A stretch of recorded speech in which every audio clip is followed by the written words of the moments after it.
Hello friends, welcome to study कर। मैं हूं आपका दोस्त प्रभाकर। आज के इस महत्वपूर्ण लेक्चर में हम डिस्कस करने वाले हैं 20 नवंबर 2023 के मोस्ट इंपॉर्टेंट करंट अफेयर्स के क्वेश्चन। तो आप इस पूरे लेक्चर को बहुत ही ध्यान से लास्ट तक जोड़ देखिएगा। आज का पहला और इम्पोर्टेंट क्वेश्चन है, मिस यूनिवर्स 2023 का खिताब किसने जीता है? आंसर हो जाएगा सेनेस पलासियोस। तो जो सेनेस पलासियोस हैं, इन्होंने मिस यूनिवर्स 2023 का खिताब जीता है।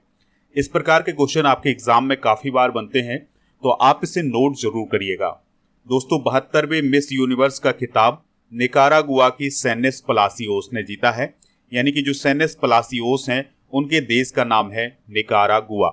जब इन्हें ताज पहनाया गया तो वो काफी इमोशनल हो गई थी। इनकी आंखों में आंसू थे, क्योंकि वो पहली ऐसी महिला थी निकारागुआ की जो मिस यूनिवर्स बनी थी, इसलिए वो इमोशनल भी हो गई थी। दोस्तों, मिस यूनिवर्स 2022 कौन थी? R Bonney Gabriel. तो उनके द्वारा सेनेस पलासियोस को ताज पहनाया गया है। दोस्तों, मिस यूनिवर्स 2023 की प्रतियोगिता में दूसरे स्थान पर थाईलैंड की एंटोनिया पोर्सेल्ड रही हैं। इसके अलावा तीसरे स्थान पर ऑस्ट्रेलिया की मोरिया विल्सन रही हैं। इस साल भारत की तरफ से चंडीगढ़ में जन्मी श्वेता शारदा ने भारत का प्रतिनिधित्व किया था। इस साल पाकिस्तान ने पहली बार मिस यूनिवर्स में डेब्यू किया था, यानी पहली बार पाकिस्तान मिस यूनिवर्स की प्रतियोगिता में शामिल हुआ था। जो 72वीं मिस यूनिवर्स प्रतियोगिता आयोजित की गई है 2023 में, इसका आयोजन अल सल्वाडोर देश में हुआ है। तो अल सल्वाडोर के सैन सल्वाडोर में इसका आयोजन किया गया था। मिस यूनिवर्स प्रतियोगिता की बात करें तो इसका गठन हुआ था 28 जून 1952 को। अमेरिका और थाईलैंड में स्थित मिस यूनिवर्स संगठन के द्वारा इसे संचालित किया जाता है। पहली मिस यूनिवर्स विजेता है फिनलैंड की अर्मी कुसेला। भारत की तरफ से कौन कौन मिस यूनिवर्स बना है? तो सुष्मिता सेन पहली बार मिस यूनिवर्स बनी है 1994 में।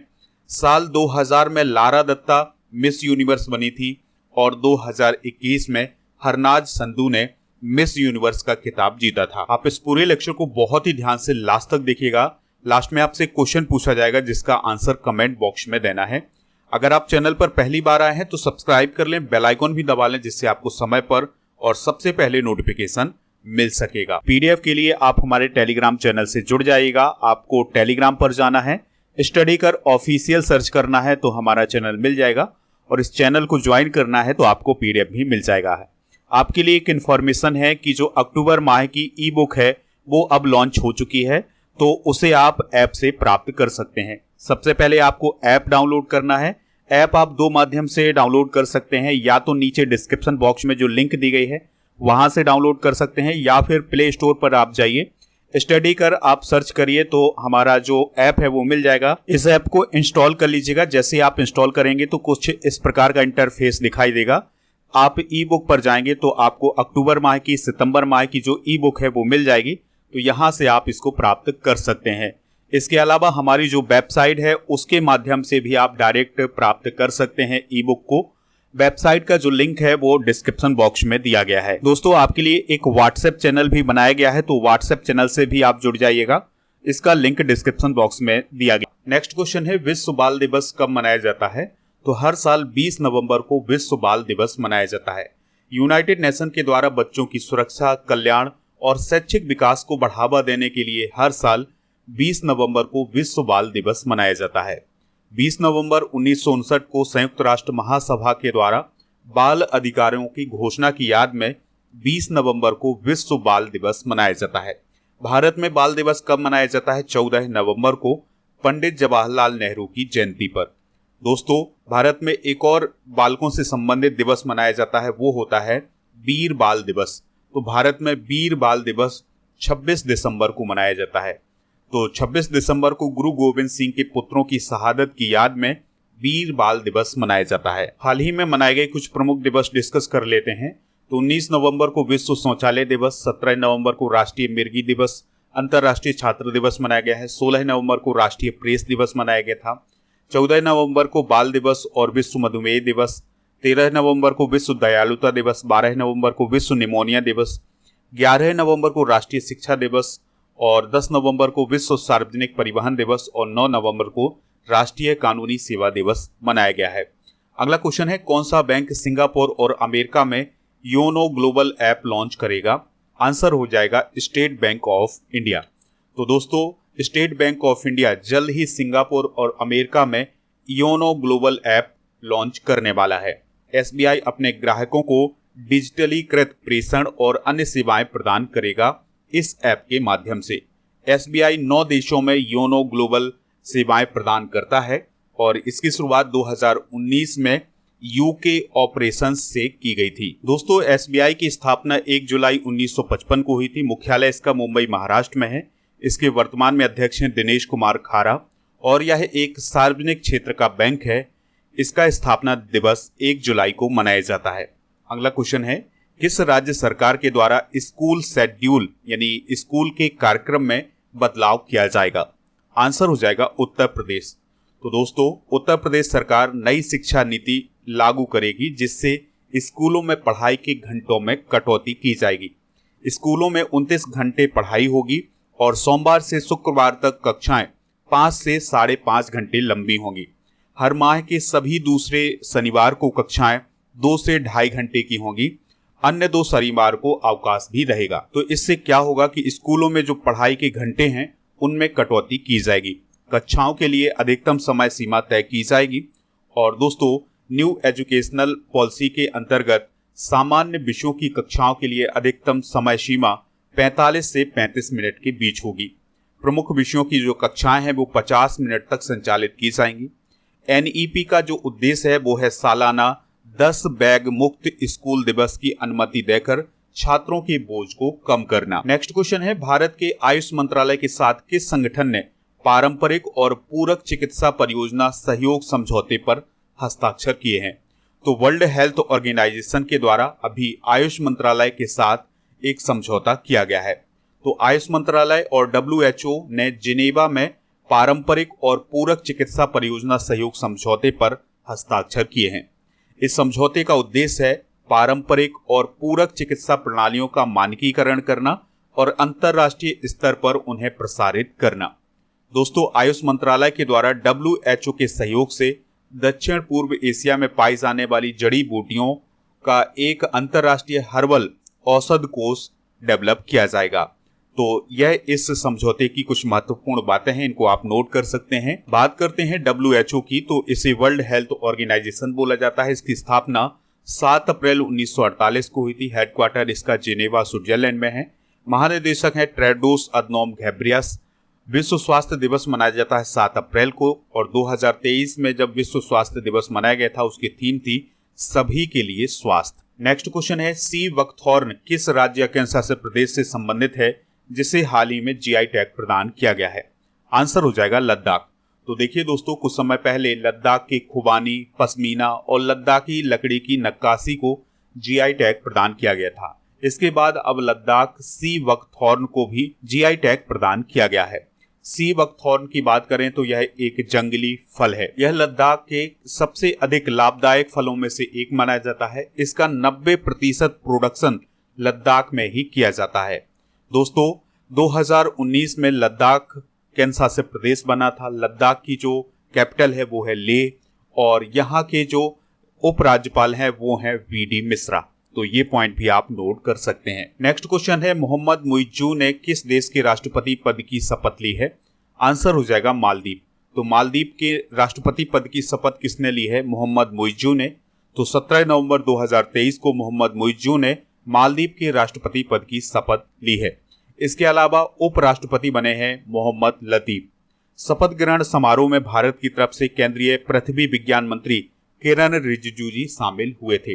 दोस्तों अगर भारत और मालदीव के रिश्तों की बात करें तो भारत ने मालदीव को 2010 और 2013 में 2 हेलीकॉप्टर और 2020 में एक छोटा विमान तोहफे के तौर पर दिया था और अब इसी का विरोध कर रहे हैं कौन? मोहम्मद मुइज्जू। और कई बार वो भारत विरोधी बयान भी दे चुके हैं। तो इस प्रकार से आने वाले समय में देखा जाएगा कि किस प्रकार से मालदीव और भारत के रिश्ते आगे बढ़ते हैं। दोस्तों मालदीव की बात करें तो मालदीव जो है भारत के साउथ में स्थित है और यह एशिया का सबसे छोटा देश है एरिया की दृष्टि से और जनसंख्या की दृष्टि से। यह हिंद महासागर में स्थित है। कैपिटल इसकी माले है और यहाँ की जो करेंसी है वो है मालदीवी रुपया। नेक्स्ट क्वेश्चन है, चक्रवात मिथिली किस देश के तट से टकराया है? आंसर हो जाएगा बांग्लादेश। तो दोस्तों बंगाल की खाड़ी के ऊपर गहरे दबाव का एक क्षेत्र बना था जो कि चक्रवाती तूफान में बदल गया था और इस चक्रवात का नाम रखा गया था मिथिली। और यह मिथिली चक्रवात बांग्लादेश के तट से टकराया है, वहां पर उसने कुछ नुकसान भी पहुंचाया है और इस चक्रवात के कारण भारत के मिजोरम, त्रिपुरा और असम में बारिश भी हुई है। इस चक्रवात का नाम मिथिली जो है वो मालदीव देश ने दिया है। तो क्वेश्चन है एन शंकरैया का निधन हो गया है, वह कौन थे? आंसर हो जाएगा कम्युनिस्ट लीडर। तो कम्युनिस्ट लीडर एन शंकरैया का अभी हाल ही में निधन हो गया है और उनका जो निधन है वो 102 वर्ष की आयु में हुआ है। उनका निधन चेन्नई के एक अस्पताल में हुआ है। उन्होंने 1964 में सीपीआई-एम के गठन में महत्वपूर्ण भूमिका निभाई थी। यानी सीपीआई-एम के संस्थापक सदस्यों में से एक थे कौन? एन शंकरैया। 1967, 1977 और 1980 में वो तमिलनाडु विधानसभा के लिए चुने गए थे। 2021 में तमिलनाडु सरकार के द्वारा एक महत्वपूर्ण पुरस्कार की स्थापना की गई थी। नाम था उसका थगेसल तमिझार। तो उसके पहले विजेता कौन थे? एन शंकरैया। अगला क्वेश्चन है अनिल कुमार राय किस देश में भारत के राजदूत बने हैं? आंसर हो जाएगा इथियोपिया। तो दोस्तों विदेश मंत्रालय में संयुक्त सचिव अनिल कुमार राय को इथियोपिया का राजदूत नियुक्त किया गया है। इसके अलावा विदेश मंत्रालय ने गुआना में भारतीय उच्चायुक्त अमित शिव कुमार तेलंग को अतिरिक्त जिम्मेदारी सौंपी है और अमित तेलंग जो है वो कैरेबियाई समुदाय, सेंट किट्स एंड नेविस और एंटीगुआ और बरमूडा के लिए भारतीय राजदूत का दायित्व भी संभालेंगे। बात करें अगर हम इथियोपिया की तो इसकी जो कैपिटल है वो है आदिस अबाबा, करेंसी है यहाँ की बिर और प्रधानमंत्री हैं अबी अहमद। और यह दोस्तों एक लैंड लॉक्ड कंट्री है, यहाँ पर आप देख सकते हैं, और यह अफ्रीका महाद्वीप में स्थित है और यह अफ्रीका महाद्वीप का दूसरा सबसे अधिक जनसंख्या वाला देश है। चलिए दोस्तों कल के करंट अफेयर्स को रिवाइज करते हैं, फिर इसके बाद जनरल नॉलेज के पिटारे को डिस्कस करेंगे। लास्ट में पूछेंगे आपसे क्वेश्चन जिसका आंसर कमेंट बॉक्स में देना है। कल का पहला क्वेश्चन था ताइक्वांडो ह्यूमैनिटेरियन फाउंडेशन को किस संस्था ने ओलंपिक कप 2023 का पुरस्कार दिया है? तो इंटरनेशनल ओलंपिक कमेटी ने। हिंद प्रशांत क्षेत्रीय संवाद का आयोजन कहाँ हुआ है? नई दिल्ली में। स्पर्म व्हेल के लिए दुनिया का पहला समुद्री संरक्षित क्षेत्र किस देश में बनाया गया है? डोमिनिका में। विश्व शौचालय दिवस कब मनाया जाता है? 19 नवंबर को। सनफ्लावर पहल किस हवाई अड्डे में शुरू की गई है? दिल्ली इंटरनेशनल एयरपोर्ट में।